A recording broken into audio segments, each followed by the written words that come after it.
Nunca imaginé que podría hacer nada de esto, pero puedo. Cualquiera puede usar la máscara. Tú puedes usar la máscara.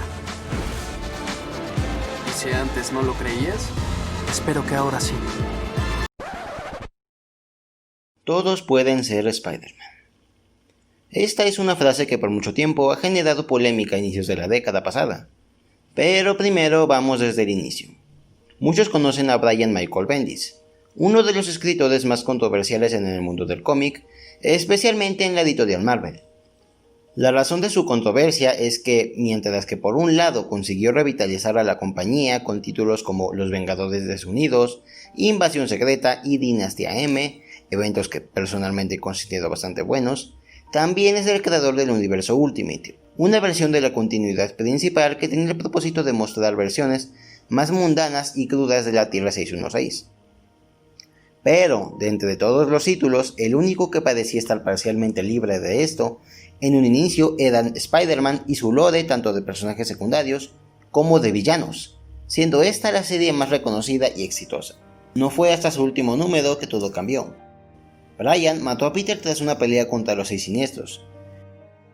El universo Ultimate estaba de luto y la leyenda había terminado.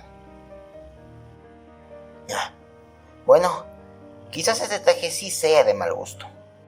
Ya hice un video hablando del origen de este personaje, pero si se los resumo, básicamente nos cuentan después de la muerte de Spider-Man que todo este tiempo, o por lo menos durante 6 meses antes, existió otro chico con habilidades arácnidas que prefirió no ser un héroe por miedo a su padre, ya que este tenía resentimiento contra los superhumanos en general por causas que ni se molestaron en contar por mucho tiempo. No solo era de mal gusto que justo cuando asesinaron a Peter, nos presentaran a este chico sin relación a él durante los cómics de su funeral, sino que el personaje no era nada interesante en un inicio. Era una página en blanco que, pese a que tenía poderes, era un reaccionario que no se atrevió a tomar el rumbo de su vida hasta que por puros azares del destino, los adultos dejaron de estar encima de él. A pesar del mal recibimiento del personaje, Bendis se mantuvo firme escribiendo a Miles, explicando con sus palabras que había creado al chico, de modo que existiera más gente que pudiera meterse en la piel del Hombre Araña. A pesar de que Peter Parker fue creado precisamente para representar al hombre común, sin importar su color o nacionalidad.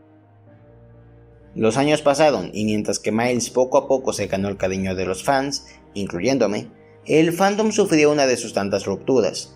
Por un lado estaban los que decían que sus versiones alternativas no habían tenido tanto éxito, y por el otro, había quienes querían ver a un personaje diferente portando el manto, refugiándose en que, pese a que estas series no habían tenido éxito, tenían el potencial para estar a la par del arácnido original. Pronto llegó Spider-Man de Tom Holland y las atenciones cambiaron de lugar, pero entre tantas cosas que se nos sacaban por fuera y dentro de regreso a casa, estuvimos frente a un nuevo universo. Perdóname. Peter, ¿cuándo sabré que estoy listo? No lo sabrás. Es un salto de fe. Solo es eso, Miles. Un salto de fe. Into the Spider-Verse fue la película sin lugar a dudas que trajo cosas buenas y malas. Buenas no solo porque le daba una refrescada a los fans de antaño de lo que significaba ser Spider-Man después de 2 terribles entregas, sino porque también le enseñó a los fans más casuales lo que siempre había sido previo a la compra del ratón. Te me quitas esa capa. ¿No? ¿Qué? ¿No se ve cool? Quítatela, irrespetuoso. Spider-Man no usa capa. Pero mala en el sentido de que revivó un poquito esa disputa, aunque no como lo había hecho años antes, claro está. Miles pasaría a ser un tipo de ícono para que otros personajes que no fueran Peter Parker pudieran adoptarle el manto, a pesar de que Miguel lo había hecho primero. ¿Otro look? Noté que copiaste mi barba. Y fue mientras me encontraba viendo esta película hace poco, que volví a tener esa espinita en mi cerebro justo cuando Miles decía su monólogo final sobre que todos podían ser Spider-Man, que me dio la duda de pensar un momento y preguntarle a todo ser viviente que me encontrase, ¿de verdad todos pueden ser la araña? Lo primero que hay que saber es que la frase tiene un doble significado. Mientras que para el espectador significa que todos podemos poner de nuestra parte a nuestra manera, Para el mundo de la ficción y el contexto que nos lo cuentan es literal. Así que la pregunta en cuestión es, ¿de verdad todos podemos ser Spider-Man? ¿Es en serio que con poderes de araña podemos marcar la diferencia? Efectivamente, si pasamos por los cambios que Peter y Miles pasaron, ¿podremos volvernos el Hombre Araña? Por supuesto, la respuesta es que no. Aquí es donde me pongo en una postura intermedia entre ambos bandos y digo que ser Spider-Man no es para cualquiera. Y no me lo tomen a mal, no lo digo con tintes de soberbia, sino con varias pruebas de que no todo el mundo tiene esa madera, incluso dentro del Spider-Verse. Existen varios what ifs donde se nos presenta la idea de qué hubiera pasado si alguien más fuera mordido por la araña en el lugar de Peter. Y de todos estos me voy a centrar en dos que me parecen mejor adecuados para este video. En el primero fue Betty Brant, quien asistió a la exposición de radiación por orden de Jonah y obtuvo poderes arácnidos por accidente. Betty se amistó con Peter, quien había visto todo, y en secreto ambos crearon un traje y los lanzarredes, creando así a la Spider-Girl, una heroína que atrapaba delincuentes a plena vista y posaba mientras el joven de Queens la fotografiaba. No obstante, ella era demasiado temerosa de su propio poder, al punto que prefería inmovilizar a sus oponentes con red en lugar de vencerlos de un solo golpe. Su miedo le costaría caro, pues en una noche Brant dejaría escapar a un ladrón a falta de fluido de telarañas, pese a que podía alcanzarlo sin problemas.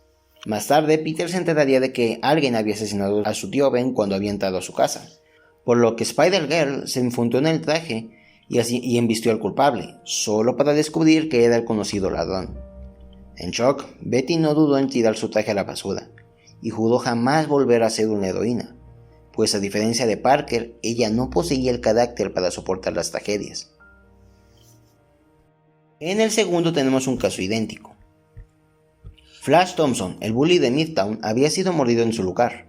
El chico rápidamente se convirtió en una celebridad en secreto con sus habilidades, hasta que un día detuvo un ladrón que pasaba por allí. Habiendo sido felicitado por los oficiales, Flash decidió convertirse en un falso héroe por la fama, renunciando a la preparatoria y pasando a vivir solo en una cadena de remolques. Sin embargo, la gente rápidamente le tuvo miedo debido al trato brutal que le daba a los criminales.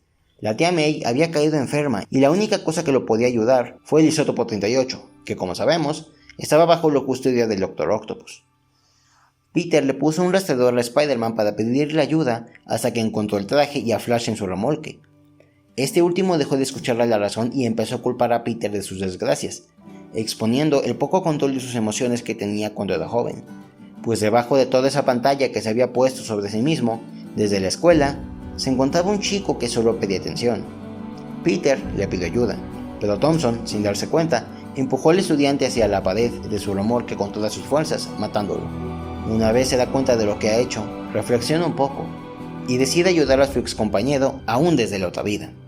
Al igual que el Peter del universo clásico, Flash busca como Spider-Man a todo aquel que pueda darle una pista de dónde se encuentra el Master Planner, hasta que da con la guarida de Ock. La pelea termina en la destrucción de las columnas de soporte, resultando en que todo el lugar se venga abajo. Mientras que el Peter que conocemos tuvo que llegar a una autorrealización para darse cuenta que siempre podía y debía exigirse más por el bien de los demás, Flash, en cambio, se da cuenta de que toda su vida siempre ha girado en torno a lucirse bien para los demás por fuera, pero siempre se ha puesto como prioridad a sí mismo, reconociendo que no tiene la madera para ser un héroe. Al final, Spider-Man le entrega al hospital el isótopo necesario para cuidar a May, al mismo tiempo que se desenmascara en público, para finalmente entregarse a las autoridades por la muerte de Peter, esperando algún día redimirse y de verdad ser un buen sujeto. Como ven, en ambos casos, no es que forzosamente nadie más que Peter pueda ser Spider-Man, sino que la dinámica del manto en cuestión es que represente valores que pueda usarlo como se debe. Oh no. What's wrong? It's Mary Jane. She dies. Tonight. Right there at Alchemax. How do you know? For shock's sake, Parker, what part of Don't Poke Around in the Archives was unclear? Fine, I'm a nosy Parker, but now that I found out, it's what? My job to save her? I've got enough to deal with. You can't mean that.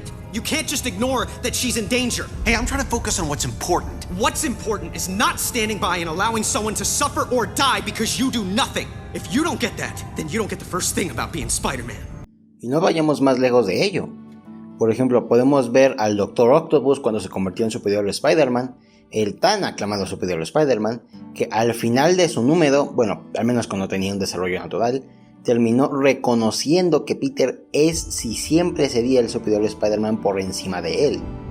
Así que si eso no es una prueba de que no cualquiera puede hacerlo, entonces yo no lo sé. Es como dice el dicho, el poder no hace al héroe, sino es el héroe el que hace el poder. Bajo esta oración debemos añadir que Bendis sí que tuvo un problema cuando quiso introducir a Miles en 2011. Si bien Spider-Man como héroe es reemplazable, Peter Parker siempre va a representar mejor que nadie al hombre común. Y más allá de que esto parezca algo malo, al menos yo lo veo como algo bueno, porque ya hemos tenido personajes con dinámicas distintas a las de Peter, y que funcionan, dándonos la tan anhelada diversidad entre los arácnidos héroes que no comparten su nombre, dentro de Spider-Verse. Miles no es el único existente, la idea de que un superhéroe tuviera sucesores siempre ha sido interesante, y el caso de Spider-Man nunca ha sido la excepción. Desde antes de los 2000 siempre hubo 3 personajes que eran perfectos como reemplazos para nuestro buen vecino, y esos eran Araña Escarlata, Spider-Girl y Miguel Ojada. Un clon, una hija de un pasado alternativo y un sucesor de un futuro que en ese entonces era el oficial. Lo que hacía tan especiales a esos 3 no era que compartían sus poderes, sino que cada quien recibía la responsabilidad a su manera y bajo su contexto. Ben quería tener su vida aparte, y por mucho que le dio la pinta de ser similar a su hermano, el hecho de no ser Peter Parker le daba la luz verde a tenerle más gusto ser el arácnido que el propio Peter, al punto en que era alegre tanto como Scarlet Spider como Ben Reilly. Mayday era la hija de Spider-Man, así que ahí el guion se escribía solo sobre cómo la hija de su padre buscaba la manera de estar a la altura del legado que empezó hace mucho tiempo. Y el caso de Miguel también era especial, pues pese a que en un inicio renegó de sus poderes, el estar frente a un mundo pesimista dominado por un sistema que había cometido injusticias con la mayoría de la gente, incluyéndolo, le dio el impulso de revivir una leyenda muerta de al menos 100 años atrás, no solo dándole esperanzas al triste mundo de 2029, sino también a sí mismo. Ahora, volviendo al todos pueden ser Spider-Man, yo le añadiría un pequeño complemento, muy a lo Ratatouille. En mi opinión, al menos como yo lo diría, todos tienen el potencial de ser como Spider-Man, pero solo el más responsable es el que podrá hacerlo. Pero en fin, esa es mi opinión y ahora es su turno. Para ti, ¿cuál de las versiones alternativas de Spider-Man es tu favorita? ¿Y qué opinas de la frase en cuestión? Deja tu opinión en los comentarios. ¡Hasta la próxima, amigos!